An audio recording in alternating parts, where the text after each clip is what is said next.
अस्सलाम वालेकुम dear students, this is Faisal Ayub और आप देख रहे हैं मेरा YouTube channel brain transformer. Last videos में हम 6.4 के कुछ क्वेश्चंस कर चुके थे। आज मैं आपको इसका क्वेश्चन नंबर 6 कराऊंगा, जिसमें हमें क्या कहा जा रहा है। कह रहे a comet has parabolic orbit with the earth at focus when the comet is 150,000 km from the earth.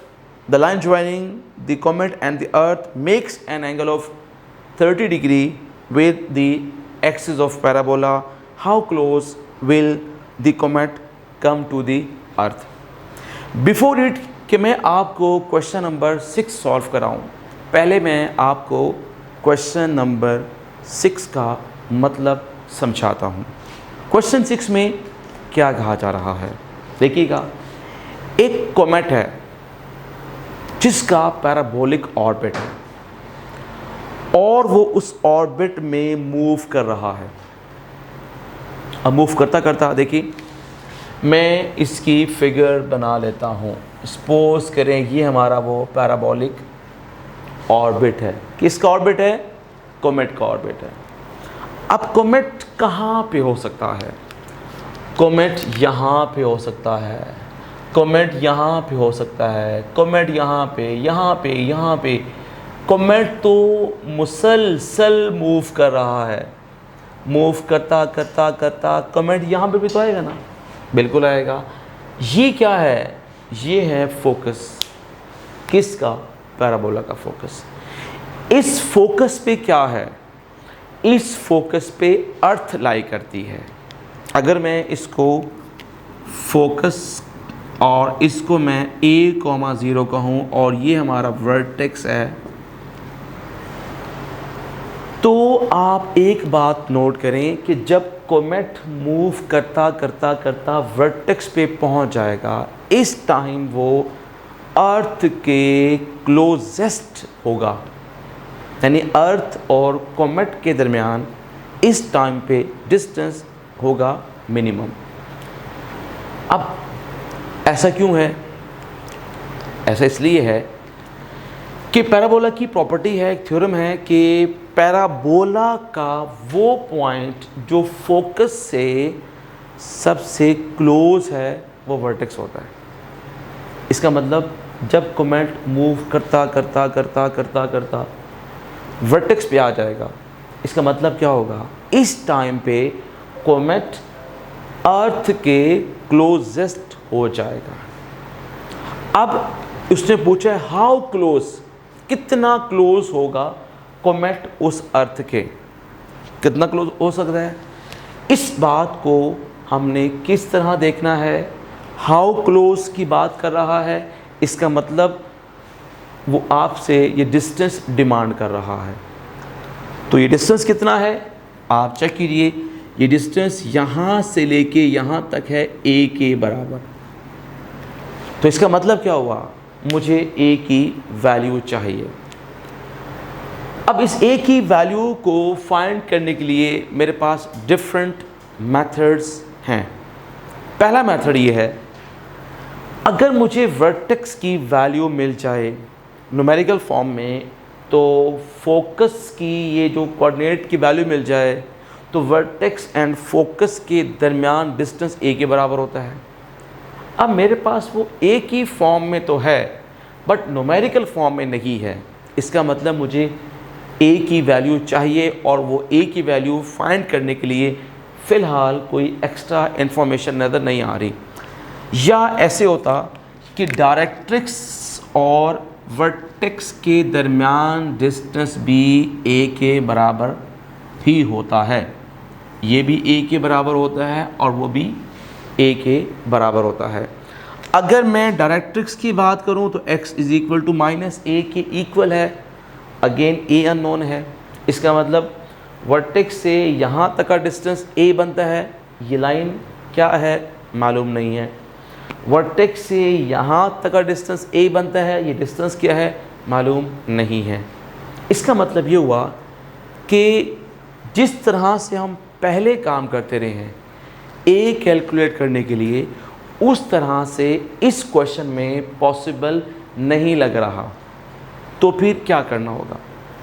Of course जो वैल्यूज़, जो इंफॉर्मेशन गिवन है क्वेश्चन में, उसी को फॉलो करना पड़ेगा। अब उसने ये कहा कि कॉमेट की कोई पोजीशन होगी। अब कॉमेट कहाँ पर है?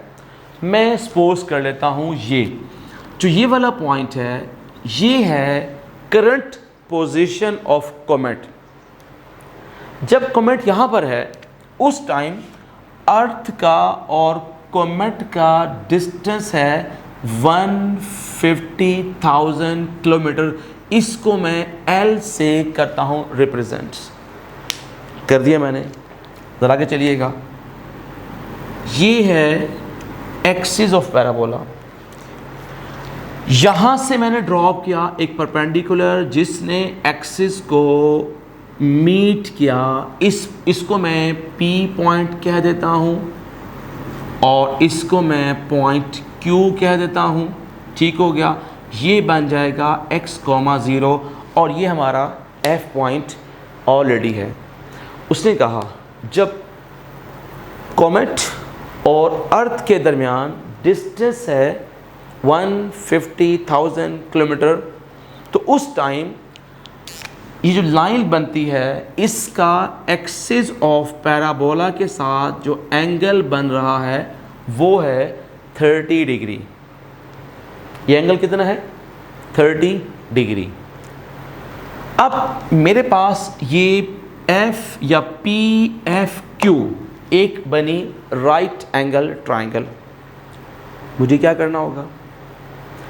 मुझे इस राइट एंगल ट्राइंगल को लेके चलना है और यहाँ से मुझे शायद A को वैल्यू फाइंड करने के लिए कोई टेक्निक, कोई वे मिलेगा। अब आप गौर से देखिएगा, यहाँ से लेके यहाँ तक ये जो वैल्यू है ये x के बराबर है, जबकि PFQ में बेस किसके बराबर है? वो FQ के बराबर है। अब FQ की लेंथ कितनी बनेगी? अगर यहाँ से यहाँ तक x है तो ये वैल्यू A है। अगर मैं x में से A को माइनस कर दूँ तो ये FQ लेंथ बन जाएगी। अब देखिएगा ये वाली हाइट किसके बराबर है? ये y के बराबर है। इसका मतलब y में इशू नहीं था। इशू था किस में? इशू था x वाले यानी बेस में इशू था। बेस जो x की वैल्यू है वो v से लेके q तक थी, बट मुझे चाहिए f से q तक, तो मुझे ये वाली वैल्यू माइनस करनी पड़ी सो दैट कि मुझे FQ वैल्यू मिल जाए। अब जो फिगर मैंने बनाई है, इस फिगर से ये बात तो क्लियर हो गई है कि हमारा जो पैराबोला है उसमें क्या क्या क्वालिटीज़ हैं। नंबर 1 हॉरिजॉन्टल है, नंबर 2 स्टैंडर्ड फॉर्म में है, नंबर 3 ओपन राइट है। स्टैंडर्ड क्यों है? वर्टेक्स ओरिजिन पे है और एक्सिस यानी एक्स एक्सिस उसका ओरिजिनल एक्सिस है। तो पैराबोला स्टैंडर्ड भी है, हॉरिजॉन्टल भी है और ओपन राइट भी है। तो ये अब फिगर से मैंने बना लिया। अगर आप इस क्वेश्चन को देखें, एक एग्जाम्पल है हमारी बुक में, वो उसने इस फोकस को वर्टेक्स यानी ओरिजिन पे शिफ्ट कर दिया। मैंने ऐसा नहीं किया। जिस तरह क्वेश्चन मैं सॉल्व कराऊंगा उस तरह लेंथ क्वेश्चन की थोड़ी इंक्रीज होगी, लेकिन उसका आपको फ़ायदा ये होगा कि क्वेश्चन के स्टेप्स सिंपल वे में होंगे, लेंथ बढ़ेगी, बट कुछ भी एक्स्ट्रा आपको याद नहीं रखना पड़ेगा। उसकी वजह कि इंफॉर्मेशन को मैंने स्टैंडर्ड लेके चलना है। तो आप देखिएगा क्वेश्चन आपको थोड़ा सा कंपैरेटिवली आसान फील होगा। So let me start. मैं क्या करता हूँ, मेरे पास क्वेश्चन नंबर 6 है, सॉल्यूशन। लेट करता हूँ मैं F, ये क्या है?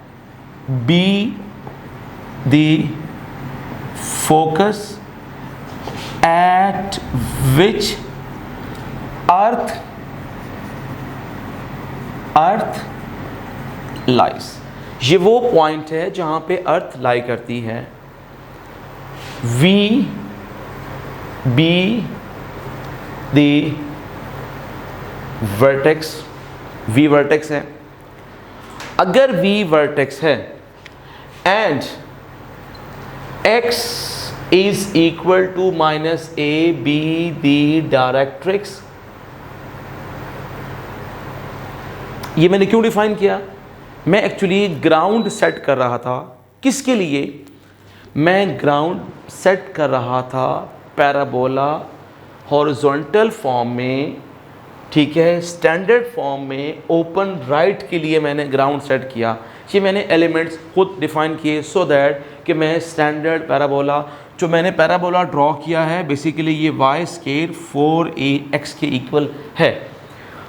तो इस पैराबोला की इक्वेशन को लेने के लिए मुझे ये सारा कुछ डिफाइन करना पड़ा। अदरवाइज़ अगर मैं पैराबोला इस तरह का लेना चाहता हूँ और मैं ये ग्राउंड सेट नहीं करना चाहता, तो फिर तो डेफिनेटली आपको याद रखना पड़ेगा कि पैराबोला की इक्वेशन को इस तरह क्यों लिया गया है। अब मैं क्या लिख सकता हूँ? So equation of such parabola is, वो बनेगी y square is equal to 4ax। अभी तक मैंने कुछ भी नहीं किया, सिर्फ और सिर्फ क्या किया, इस पैराबोला की इक्वेशन को लिखने के लिए ग्राउंड सेट किया था, एलिमेंट्स लिखे, अब पैराबोला आ गया है। अब मैं क्या लिखने जा रहा हूँ? मैंने क्या कहा था? ये P क्या है? It is the current position of, let P x, y be the current position of comet, ठीक है, at a distance of 150,000 kilometer from earth, makes an angle of 30 degree with axis of parabola. ये मैंने जो figure यहाँ बनाई थी उसके according मैंने यहाँ पे डिफाइन कर दिया। अब मुझे क्या लिखना होगा? अब मैं लिखूँगा it is clear from the figure. अब मेरे पास स्पेस यहाँ पे बहुत कम है, बट मैं फिगर को इरेज नहीं करना चाह रहा और ना ही मैं फिगर को फ़िलहाल इरेज करने की पोजीशन में हूँ, लेकिन कुछ एलिमेंट्स इस तरह के हैं जो मैं इरेज कर सकता हूँ। लाइक ये, मैं इसको इरेज कर देता हूँ, मैं इसको इरेज कर देता हूँ और मैं इस पैराबोला को यहाँ तक इरेज करता हूँ और मैं इसको यहाँ तक, सो दैट कि मेरे पास कुछ स्पेस आए लिखने के लिए। ओके जी, it is clear from the figure PFQ is a right triangle. So from this right triangle आप देखें cos of 30 बना है base by hypotenuse, base by hypotenuse। अब L क्या है? एक्चुअली L लेंथ के बराबर है 150,000 किलोमीटर्स। ये मैंने क्यों किया? अपनी कन्वीनियंस के लिए किया कि मुझे बार बार ये वैल्यू लिखनी पड़ेगी, वैल्यू बड़ी है, लिखूँगा तो टाइम वेस्ट होगा, लिखना ऑकवर्ड भी लगता है, तो मैंने अपनी आसानी के लिए इसको L लिख लिया। अब cos 30 की वैल्यू होती है √3/2। जब आप यहाँ पर लिखेंगे तो इसको जो मल्टीप्लाई करेंगे तो ये बनेगा √3L/2।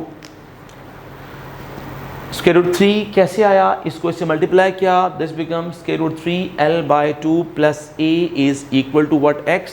Similarly from this right angle triangle sin 30 बनता है perpendicular by hypotenuse and sine 30 होता है 1/2, it is y/l implies l/2 is y।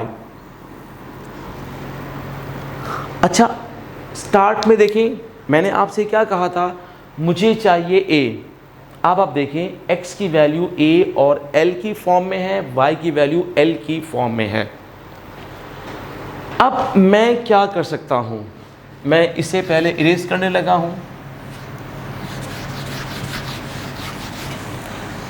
तो आप देखिएगा अब क्या होने जा रहा है। आप यहां पर क्या लिखने जा रहे हैं, वो आप लिखेंगे कि implies P X comma Y था, अब पी क्या बन चुका है, this would become 3√3l/2 plus a comma l/2। ठीक है, यहाँ पे x की और l की y की वैल्यू मैंने पुट कर दी। ये पॉइंट P कहाँ पे लाई करता है, ये पॉइंट P पैराबोला पे लाई करता है। ये कहाँ पे लाई करता है, लाइज ऑन पैराबोला। अब मैं क्या करूँगा, so put x is equal to √3l/2 plus a, y is l/2 in equation of parabola. यहाँ पुट कीजिए, लेफ्ट में था y का square, y mean l/2 square, right में था 4ax, x means √3l/2 plus a। Simplify करना शुरू करें, l/2 square mean l square by 4। यहाँ पे आप मल्टीप्लाई करें, दिस वुड बिकम, इसको जब मैं इससे मल्टीप्लाई करूँगा तो 2 4 से कैंसिल होगा, तो ये बनेगा 2 times √3l into a plus 4a, इससे होगा मल्टीप्लाई, तो ये बनेगा 4a स्क्वेयर आ जाएगा। Multiplying by what, by 4। Space का थोड़ा इशू है इसलिए मैं स्टेप यहाँ पे कर रहा हूँ, अदरवाइज मैं स्टेप नीचे करता हूँ। करें मल्टीप्लाई, l स्केयर कितना बनेगा 8 √3la प्लस 16a स्क्वेयर। इसको जब 4 से मल्टीप्लाई करेंगे ये बनेगा, इसको जब 4 से मल्टीप्लाई करेंगे तो ये बनेगा। इक्वेशन को ज़रा सिंप्लीफाई कीजिए मज़ीद, तो ये बनेगा यहाँ पे a और minus l square is equal to 0। अब आप ये देखें, ये वाली इक्वेशन क्वाड्रेटिक है a में और l में, लेकिन मेरा सब्जेक्ट l नहीं है, a है, क्योंकि मुझे a फाइंड करना है, l नहीं। l तो मुझे गिवन है, इसका मतलब जो गिवन होता है हम उसको नहीं, जो अननोन होता है उसको फाइंड करते हैं। अब मैं क्या करूँगा, फैक्टर्स इसके बनते हैं नहीं बनते, ये एक अलग डिस्कशन है, हम अप्लाई करते हैं क्वाड्रेटिक फार्मूला। पहली बात, इट इज़ क्वाड्रेटिक किस में, इन ए, सो बाय क्वाड्रेटिक फार्मूला यहाँ पर मैं a लिखूँगा, फार्मूले के अकॉर्डिंग ये होता है -b। अब एक बात का ख्याल रखिएगा, ये वाला a वो वेरिएबल x का रोल प्ले कर रहा है, और जो फार्मूले में b, a और c यूज़ होगा वो आपने अकॉर्डिंगली देखना है। तो पहला आता है -b, तो -b हमारा क्या है, b हमारा है माइनस टाइम 8 √3l, और यहाँ पे ब्रैकेट क्लोज, फिर इसका यहाँ पे क्या आना है, यहाँ पे इसका आना है स्क्वेयर 4a। a होता है क्वाड्रेटिक टर्म का कोफिशिएंट, वो बनता है 16, और यहाँ पे क्या आएगा, it is -l square bye 2 time 16। अब मुझे इस फिगर की ज़रूरत नहीं है, अब मैं इसे कंप्लीटली रिमूव कर देता हूँ। ये हमारी फिगर हुई रिमूव। जी स्टार्ट कीजिए। This would become 8 time square root 3l plus minus, इसको अगर आप सॉल्व करें तो ये बनता है 64 टाइम 3 माइनस, इसको भी करें आप लोग तो ये सारा कुछ कैलकुलेट करने के बाद यू विल सी के बनेगा 256l स्क्वेयर बाय 32। अब वो आप एक स्टेप तो कर सकते हैं ना, इसका स्केल लें, minus minus plus 4 into 16, this would become 64 और ये बनेगा 3 टाइम्स 64, ऐड करेंगे you will get 256 times l square. अब ये बनेगा 8 times square root 3l plus minus, अगर मैं इसका स्क्वायर रूट लूँगा तो ये बनेगा 16l बनेगा। अब आपके पास 8 times square root 3l plus 16l by आएगा 32, ठीक हो गया। और दूसरी वैल्यू बनेगी 8 टाइम्स स्क्वायर रूट 3 और यहाँ पे आएगा l माइनस 16l बाय, अब आप देखिए स्क्वायर रूट 3 का मतलब क्या होता है 1.73 इंटू 8 करें तो ये बनेगा आई थिंक सो 13 या अराउंड अबाउट 13 पॉइंट समथिंग, चलें 14 लगा लें आप लोग, 14l minus 16l become negative value. तो मैं क्या करूँगा इसको, मैं इसको, अच्छा एक चीज़ और यहाँ पर आई है, यहाँ पे आई थिंक सो प्लस था, ये प्लस हो जाएगा, सॉरी यहाँ पे माइनस है और यहाँ पे होगा प्लस, तो यहाँ पे होगा माइनस, ये वाला माइनस, ये वाला minus. Now it's confirm negative. आप नेगेटिव की वजह से क्या करेंगे, नेगेटिव है तो आप इसे निगलेक्ट कर दें,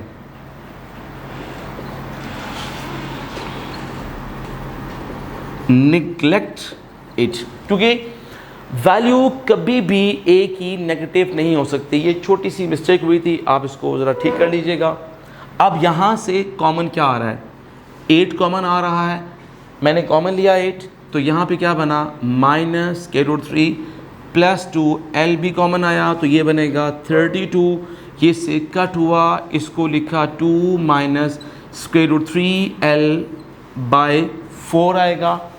आप यहाँ पे l की वैल्यू पुट कर देंगे, l बनेगा 150,000 बाय 4 आएगा, इसको आप कट करेंगे तो ये जो वैल्यू बनेगी ये बनेगी 37500A।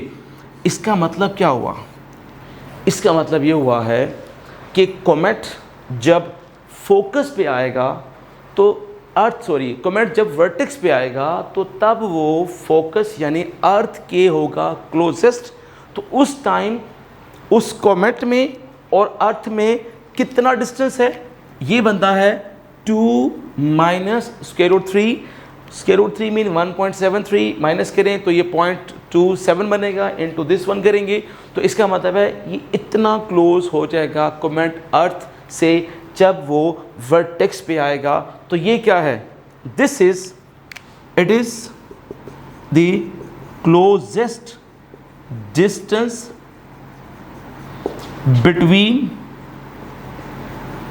comet and earth when comet at vertex। तो ये इसका आंसर आ गया, ठीक है जी। इस क्वेश्चन में हमने क्या सीखा कि कोमेट और अर्थ का डिस्टेंस कितना कम हो सकता है, इतना कम यानी इतना वो क्लोज आ सकता है। और अल्टीमेट आप देखें इस पूरे क्वेश्चन में मैंने ए के लिए काम करना था और ए के लिए ही मैंने काम किया। सो इस वीडियो में इतना ही है, इंशाल्लाह नेक्स्ट वीडियो में मैं आपको इसका नेक्स्ट क्वेश्चन सॉल्व कराऊंगा। थैंक यू वेरी मच, अल्लाह हाफिज़।